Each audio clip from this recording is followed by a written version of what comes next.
Carta primera. Carta del profesor Frontela. Estimado D. Luis Miguel Verdú. Este escrito contiene 3 apartados, los 2 primeros le ruego los considere estrictamente confidenciales, aunque en caso necesario puede compartirlos con sus clientes, a los que ruego la misma reserva, dado que por cuestiones éticas, de relaciones entre médicos, no deseo que trascienda lo que señalo en esos 2 primeros apartados, para que esos profesionales no queden en mal lugar. Salvo que en un determinado momento acordemos otra cosa porque usted crea que de seguir con el secreto perjudicaría los intereses de un tercer. Apartado primero. Incidencias. Antes de comenzar a realizar nosotros las segundas autopsias, los médicos forenses que efectuaron la primera autopsia se reunieron conmigo, señalándome la desagradable situación que se les había planteado ante la opinión pública, porque parecería que su trabajo no había sido adecuado. Les indiqué que yo únicamente cumplía un encargo de las familias de las víctimas, colaborando en el esclarecimiento de los hechos.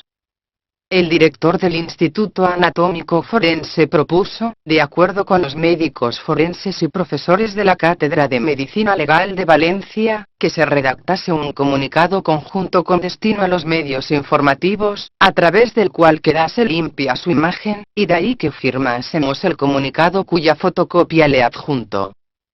Transcurridas unas 2 horas de realización de la segunda autopsia, tuvo lugar el siguiente diálogo. El doctor Verdú, al parecer profesor de la Cátedra de Medicina Legal de Valencia y que intervino en la primera autopsia, me dijo, con bastante enfado, siendo testigos doña María Graván y un guardia civil: profesor Frontela, está usted haciendo una autopsia muy minuciosa.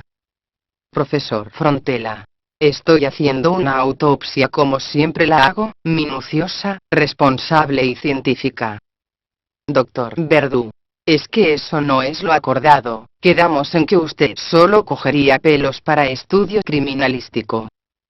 Profesor Frontela: sería una inmoralidad por mi parte hacer un simulacro de autopsia, y yo no hago inmoralidades sino que cumplo con la misión que me ha sido encomendada y de la forma más responsable y eficaz, así que las autopsias las efectuaré con la técnica que estime más correcta. Doctor Verdú: eso no es lo acordado. Profesor Frontela: lo único que se acordó es la realización de un comunicado conjunto y, desde luego, nunca la forma en que yo haría las autopsias porque, como perito, debo cumplir con mi deber de la forma más honesta y más experta posible, al igual que supongo ustedes harían de actuar como peritos honestos. Apartado 2. Primera autopsia.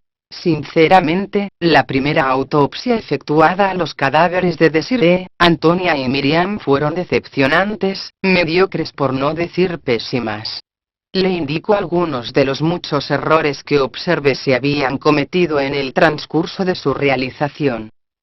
A. Las ropas de las víctimas se hallaban completamente empapadas en agua e introducidas en bolsas de plástico. Esto es un atentado contra los principios más elementales de criminalística porque con esta torpe maniobra, las manchas de sangre, de saliva, de esperma y otras que pudieran existir, se desnaturalizan, se invaden por hongos, se pudren más de lo que estaban y muchos indicios de interés criminalístico pueden perder su valor o desaparecer. Cuando de un cadáver se retiran ropas o muestras húmedas o mojadas, estas deben secarse inmediatamente o con la máxima urgencia posible. Una vez secas se conservan normalmente inalteradas manchas e indicios. Este es un principio básico que no cumplieron quienes efectuaron la primera autopsia. B. Según el estado que presentaban las ropas, estas o no habían sido estudiadas en el transcurso de la primera autopsia o no con la suficiente minuciosidad y criterio científico, y en ellas hay indicios de gran interés. C. Cuando nosotros efectuamos la segunda autopsia, los cadáveres habían sido decapitados por los médicos forenses y posiblemente enviadas las cabezas a otro centro, así como extirpados genitales y manos. Esto me indica que los médicos forenses o el equipo que intervino no domina las técnicas de realización de autopsias, de interpretación y criminalísticas. No hacía falta efectuar tales amputaciones, con una toma de muestras adecuada hubiese sido suficiente. Me alarma haber entendido, entre las opiniones de alguno de los médicos forenses, sus dudas acerca de si hubo penetración peneana o introducción de palos. Cuando pregunté a los médicos forenses dónde estaban los pelos de cada una de las víctimas, para tomar muestras independientes de cada una de ellas, que pudieran servir para ulteriores constataciones criminalísticas, para mi asombro me dijeron que los pelos de las 3 víctimas se hallaban mezclados. En efecto, en vez de tener la precaución de separar los pelos de cada víctima, estaban todos mezclados formando una pelota entre las extremidades de uno de los cadáveres. Alarmante. Los médicos forenses que realizaron la primera autopsia no efectuaron la correcta disección y autopsia de las extremidades de las víctimas, lo cual tuvo que ser efectuado por nosotros. Este aspecto tiene gran trascendencia y pudo haber tenido consecuencias desagradables porque, por la descripción que efectuaba un médico forense de las lesiones que tenían las víctimas, me da la impresión que no han sabido delimitar correctamente lo que son transformaciones cromáticas putrefactivas de las verdaderas violencias. Esto es especialmente grave porque, de no haber intervenido nosotros para aclararlo, podría ocasionar notables discrepancias a la hora de constatar las declaraciones de los procesados con la realidad de los hechos y la reconstrucción del suceso, e impediría conocer la exacta verdad de lo sucedido. No habían sido realizadas radiografías previas a los cadáveres, las cuales deben efectuarse en estos casos. Radiografías que tuvimos que efectuar nosotros y cuyos originales quedaron en poder del juzgado, aunque nos dieron copias.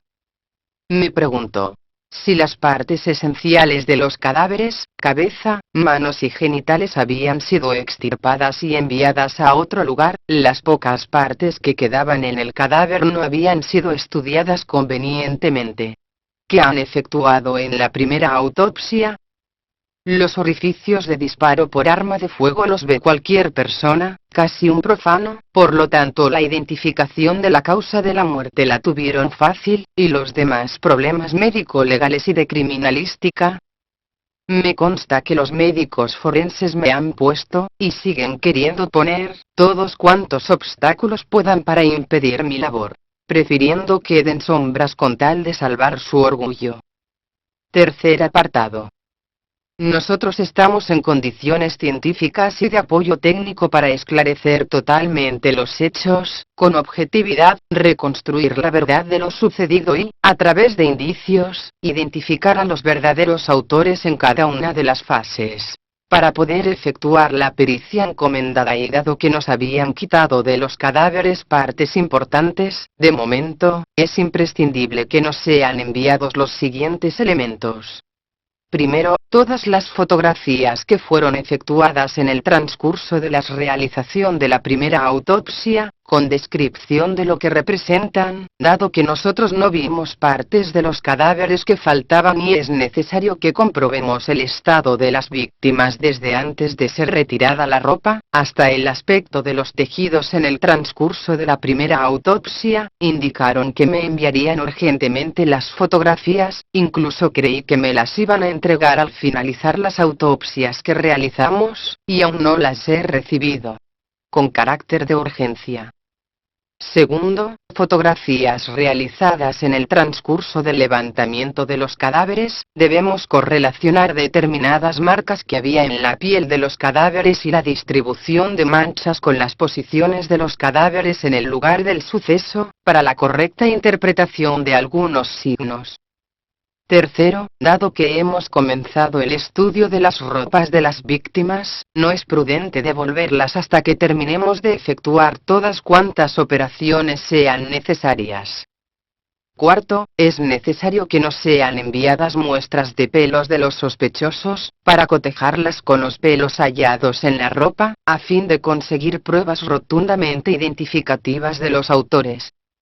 Quinto, elementos importantes es la determinación de las distancias a que fueron efectuados los disparos, posiciones, direcciones y la indagación de otras violencias, aclarar qué clase de acceso carnal hubo y toda una abundante serie de detalles de interés para la completa reconstrucción del suceso. A tal fin necesitamos disponer de a. Las cabezas, manos y aparatos genitales extirpados de las víctimas, una vez que hayan terminado su estudio.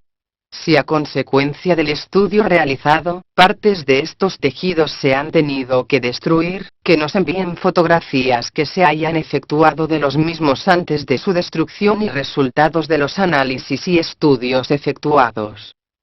B. Un ejemplar de cada una de las preparaciones histológicas obtenidas o que puedan efectuar. Sexto, pelos y demás indicios encontrados en vehículos, casas u otros lugares, en relación a los sospechosos, a fin de cotejarlos con los pelos y fibras de las víctimas.